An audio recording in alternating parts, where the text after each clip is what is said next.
जय श्री कृष्ण दोस्तों। श्राद्ध न करने पर क्या पितर संतानों को श्राप देते हैं?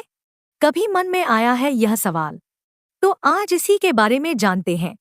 अगर हम पितृपक्ष में पितरों का श्राद्ध नहीं करते तो क्या पितर हमें श्राप देते हैं? पितर अपनों को भला श्राप कैसे दे सकते हैं? क्या आपके मन में भी पितृपक्ष और पितरों से जुड़े ऐसे सवाल आते हैं? तो इसका जवाब गरुड़ पुराण में लिखा गया है।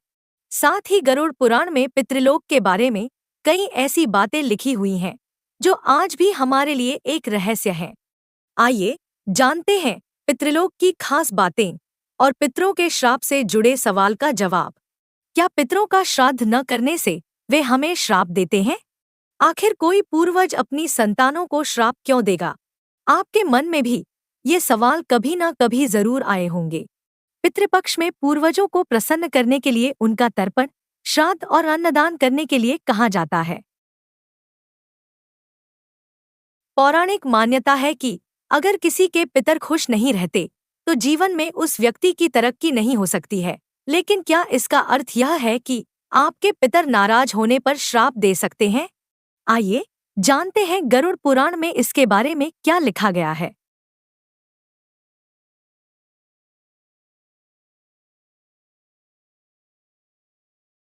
पितर कौन होते हैं? गरुड़ पुराण के अनुसार हमारे पूर्वज ही हमारे पितर होते हैं। इसका अर्थ यह है कि जब कोई मनुष्य अपनी पूरी उम्र बिताकर धरती लोक से विदा लेता है तो अपने कर्मों का लेखा जोखा देने के बाद उसे कुछ समय पितृलोक में बिताने होते हैं। पितृलोक में वृद्ध अवस्था में मृत्यु को प्राप्त हुए पूर्वज निवास करते हैं। पितृलोक के देवता अर्यमा है जो पितृलोक के राजा या प्रधान माने जाते हैं। वहीं यमराज को पितृलोक का न्यायाधीश माना जाता है। पितरों को दो श्रेणी में रखा जाता है, एक दिव्य पितर और दूसरे मनुष्य पितर।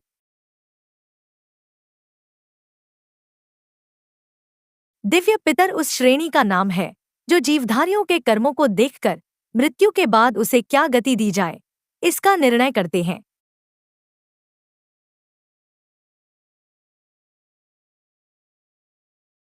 पितृलोक में पितर कहाँ निवास करते हैं? पितरों का निवास चंद्रमा के ऊर्ध्व भाग में माना गया है। मृत्यु के बाद आत्माएं 1 वर्ष से 100 वर्ष तक पितृलोक में रहती हैं। पितृलोक के श्रेष्ठ पितरों को न्यायदात्री समिति का सदस्य माना जाता है। ये किसी पूर्वज के अच्छे और बुरे कर्मों का निर्णय भी करते हैं। अन्न और अग्नि से शरीर और मन की तृप्ति होती है।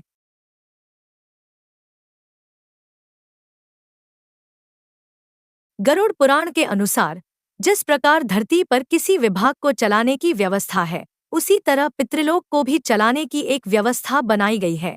मनुष्यों के पूर्वज यहीं पर निवास करते हैं।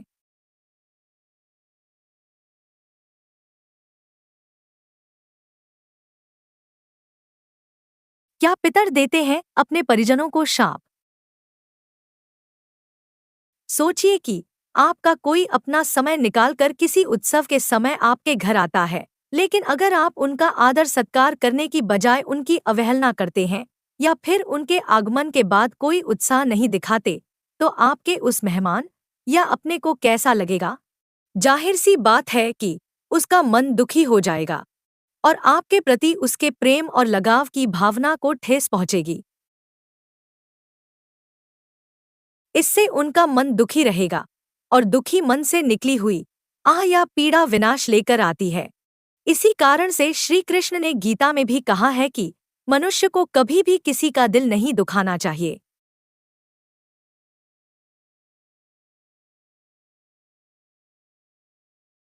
दुखी मन की हाय से तो भगवान भी नहीं बच पाए। कई पौराणिक कहानियों में इस बात का उल्लेख मिलता है कि जब भी किसी दुखी मनुष्य ने किसी को श्राप दिया है वे फलीभूत हुआ है। जैसे महाभारत में गांधारी एक महारानी ही नहीं बल्कि 100 कौरवों की मां भी थी। जब कुरुक्षेत्र की रणभूमि पर रक्तरंजित युद्ध हुआ तो गांधारी के 100 पुत्र उसमें मारे गए। गांधारी जानती थी कि श्री कृष्ण भगवान विष्णु के अवतार हैं और अगर वे चाहते तो युद्ध रोक सकते थे, लेकिन फिर भी उन्होंने युद्ध नहीं रोका। इसलिए दुखी होकर गांधारी ने श्री कृष्ण को श्राप दिया था कि उनके यदुवंश का भी नाश होगा। समय के साथ दुखियारी गांधारी का श्राप सच भी हुआ था। पितरों को दुखी करके कोई भी सुखी नहीं रह सकता।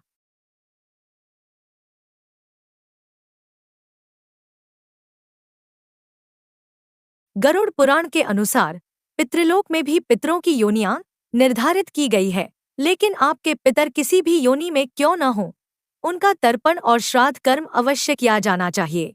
पितर अपने पुत्र, पुत्रियों और पौत्रों द्वारा किए गए श्राद्ध कर्म को जरूर स्वीकार करते हैं। जब पितर दुखी होकर दरवाजे से वापस चले जाते हैं, तो उनके दुखी मन से निकली आ अपनों को लगती है। कोई पितर अगर ज्यादा क्रोधी होता है, तो वे दुख और क्रोध से भरकर वापस अपने लोक लौट जाता है। इस कारण पितृपक्ष में पितरों का तर्पण बहुत आवश्यक है। गरुड़ पुराण के अनुसार पितरों के प्रसन्न होने पर मनुष्यों को खोया हुआ राजपाट तक वापस मिल जाता है।